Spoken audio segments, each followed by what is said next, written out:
تقی عثمانی صاحب کا مذاق اڑاتا ہے. اور بھائی تقی عثمانی صاحب کے ساتھ ہم نے علمی اختلاف کیا ہے کہ اتنا بڑا مفتی ہو کے درس حدیث کے اینڈ پہ یہ واقعہ سنا رہا ہے کہ امام حنیفہ کو گناہ دھلتے ہوئے نظر آ جاتے تھے.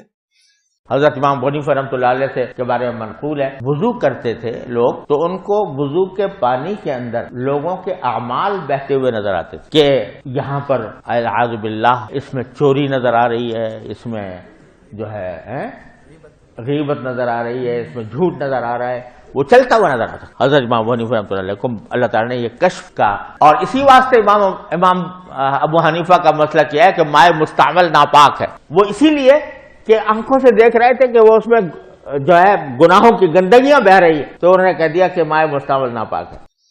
اور کیوں؟ فضائل اعمال میں لکھا ہوا ہے اللہ کے بندو اللہ سے ڈر جاؤ، اللہ تو ستار العیوب ہے، گناہوں کو چھپانے والا ہے. اچھا پھر اس میں دیکھیں ان سے بلنڈر کتنا بڑا ہوا ہے، وہ آپ نے غور نہیں کیا. وہ کہتے ہیں کہ وہ دیکھ لیتے تھے کہ یہ چوری جاری ہے، یہ چغلی جاری ہے، یہ فلاں چیز جاری ہے. اللہ کے بندو وضو کرنے سے گناہ کبیرہ نہیں معاف ہوتے، چھوٹے گناہ معاف ہوتے ہیں. چغلی اور چوری کرنا اور بدکاری کرنا یہ گناہ کبیرہ ہے. یہ تو وضو کیا غسل کرنے سے بھی معاف نہیں ہوگا، توبہ کرنے سے معاف ہوگا. لو سامو، امام حنیفہ کو کچھ نظر نہیں آتا تھا، کیونکہ اگر چغلی کرتا ہے کوئی شخص تو وہ وضو میں نہیں دھلے گی. یہ شرعی مسئلہ ہے، ان کو پتا ہے. وضو سے صرف چھوٹے گناہ معاف ہوتے ہیں، بڑے گناہ توبہ سے معاف ہوتے ہیں. تو دیکھیں وہ چور اپنی لنگوٹی چھوڑ جاتا ہے، امام حنیفہ کے اوپر انہوں نے جھوٹ